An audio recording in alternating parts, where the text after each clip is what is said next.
राधे राधे। मेरे प्यारे भाइयों बहनों माताओं व बंधुओं, संस्कार की बातें चैनल में आपका स्वागत है। बंधुओं, आज मैं आपको सुनाने जा रही हूँ जितिया का व्रत अर्थात जीवित पुत्रिका व्रत की पूर्ण पूजा विधि और कथा। बंधुओं, जितिया अर्थात जीवित पुत्रिका व्रत आश्विन मास के कृष्ण पक्ष की अष्टमी तिथि को आता है। इस व्रत में माताएं अपनी संतान की सुरक्षा एवं स्वास्थ्य के लिए पूरा दिन तथा पूरी रात 24 घंटे तक निर्जला उपवास करती हैं। यह व्रत सभी व्रतों में सबसे कठिन व्रत गिना जाता है। बंधुओं, यह व्रत सप्तमी से शुरू होकर नौमी तिथि तक चलता है। यह व्रत सूर्य छठ के महापर्व की तरह 3 दिन तक मनाया जाता है। यह व्रत आश्विन माह की कृष्ण पक्ष की सप्तमी से नौमी तक चलता है। सप्तमी का दिन नहाए खाए के रूप में मनाया जाता है। यह बिल्कुल छठ पर्व की तरह होता है। इस दिन महिलाएं गंगा जी में स्नान करती हैं और पूजा करती हैं। यदि आप गंगा जी में स्नान नहीं कर सकते तो आप नहाने के जल में गंगा जल की कुछ बूंदें डालकर स्नान करें और उसके बाद पूजा का संकल्प लें। नहाए खाए के दिन सिर्फ एक बार भोजन किया जाता है। इस दिन सात्विक भोजन किया जाता है। नहाए खाए की रात को छत पर जाकर चारों दिशाओं में कुछ खाना रख दिया जाता है। कहा जाता है कि यह खाना चील और स्यारिन के लिए रखा जाता है। व्रत के दूसरे दिन यानी अष्टमी को खुद जितिया कहा जाता है। इस दिन महिलाएं निर्जला व्रत रखती हैं। आखिरी दिन पारण किया जाता है।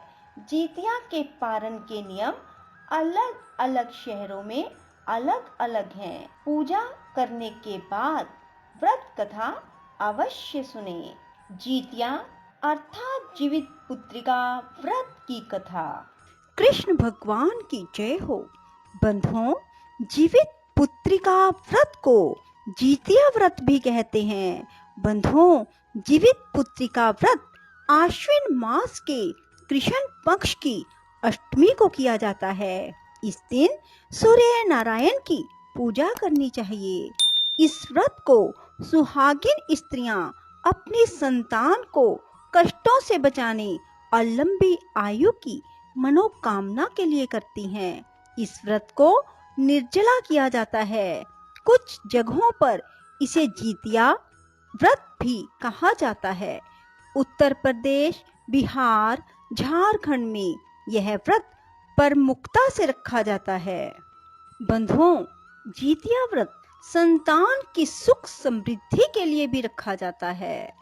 बंधुओं, यह पर्व आश्विन मास में कृष्ण पक्ष के 7वें से 9वें चंद्र दिवस तक 3 दिनों तक मनाया जाता है। बंधुओं, जितिया व्रत के पहले दिन महिलाएं सुबह सूर्योदय से पहले जागकर स्नान करके पूजा करती हैं, फिर एक बार भोजन ग्रहण करती हैं। उसके बाद पूरा दिन निर्जल रहती हैं। दूसरे दिन सुबह स्नान के बाद महिलाएं पूजा पाठ करती हैं और फिर पूरा दिन निर्जला व्रत रखती हैं। व्रत के तीसरे दिन महिलाएं पारण करती हैं। सूर्य को अर्घ देने के बाद ही महिलाएं अन्न ग्रहण कर सकती हैं। मुख्य रूप से पर्व के तीसरे दिन झोर, भात, मरवा की रोटी, नोनी का साग खाया जाता है। अष्टमी को प्रदोष काल में महिलाएं जीमूत वाहन की पूजा भी करती हैं। जीमूत वाहन की कुशा से निर्मित प्रतिमा को धूप, दीप, अक्षत, पुष्प, फल आदि अर्पित करके फिर पूजा की जाती है। इसके साथ ही मिट्टी और गाय के गोबर से सियारिन और चील की प्रतिमा बनाई जाती है। प्रतिमा बन जाने के बाद उसके माथे पर लाल सिंदूर का टीका लगाया जाता है। पूजन समाप्त होने के बाद जीवित पुत्रिका व्रत की कथा सुननी चाहिए। इस व्रत को करने से संतान की उम्र लंबी होती है यह माता पिता ही नहीं बल्कि पूरे कुल का नाम रोशन करता है। बंधुओं, जीवित पुत्रिका के व्रत के करने से जिनके पुत्र तो होते हों परंतु जीवित ना रहते हों, जीवित रहने लगते हैं, साथ ही मृत वत्सा दोष दूर हो जाता है। एक समय की बात है जब भगवान कृष्ण द्वारिकापुरी में निवास करते थे। उस समय एक ब्राह्मण भी द्वारिका में रहता था। उसके 7 पुत्र काल के गाल में बचपन में ही जा चुके थे। इस दशा को देखकर वह ब्राह्मण बहुत दुखी था।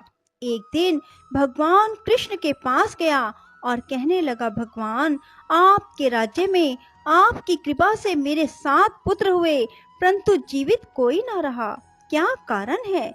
यदि आप अपने राज्य में दुखी देखना नहीं चाहते हो तो कोई उपाय बताइए। तब भगवान बोले, हे ब्राह्मण सुनो, इस बार तुम्हारे जो पुत्र होगा उसकी उम्र 3 वर्ष की है। उसकी उम्र बढ़ाने के लिए तुम भगवान सूर्य नारायण की पूजा होने वाले पुत्र जीवी व्रत को धारण करो, तुम्हारे पुत्र की आयु बढ़ेगी। ब्राह्मण ने वैसा ही किया। जब वह सपरिवार हाथ जोड़ और खड़े होकर इस प्रकार विनती कर ही रहा था, सूर्य देव विनती सुनो, पाऊं दुख अपार, उम्र बढ़ाओ पुत्र की, कहता बारंबार। इतना सुनते ही सूर्य का रथ वहीं रुक गया। ब्राह्मण की विनती से प्रसन्न होकर सूर्य ने अपने गले से एक माला ब्राह्मण पुत्र के गले में डाल दी और आगे चले गए। थोड़ी ही देर में यमराज उस ब्राह्मण के पुत्र के प्राण लेने के लिए आया। यमराज को देखकर ब्राह्मण और ब्राह्मणी कृष्ण जी को झूठा कहने लगे। भगवान कृष्ण अपना अनादर जानकर तुरंत सुदर्शन चक्र लेकर आ गए और बोले, इस माला को यमराज के ऊपर डाल दो। इतना कहते ही ब्राह्मण उस माला को उठाने लगा कि यमराज डर कर भाग गए, परंतु वहां यमराज की छाया खड़ी रही। उस फूल की माला को छाया के ऊपर फेंक दी, जिसके फलस्वरूप वह छाया शनि के रूप में आकर भगवान कृष्ण की प्रार्थना करने लगी। भगवान कृष्ण को शनि के ऊपर दया आ गई और पीपल के वृक्ष पर रहने के लिए कहा। तब से शनि की छाया पीपल के वृक्ष पर निवास करने लगी। इस प्रकार भगवान श्री कृष्ण ने उस ब्राह्मण के पुत्र की उम्र बढ़ा दी। इसलिए हे भगवान, जिस तरह उस ब्राह्मण के लड़के की उम्र बढ़ाई, उसी तरह सबकी उम्र बढ़ाना। बंधुओं, जीतिया व्रत की आपको मैं एक और कथा सुना रही हूँ।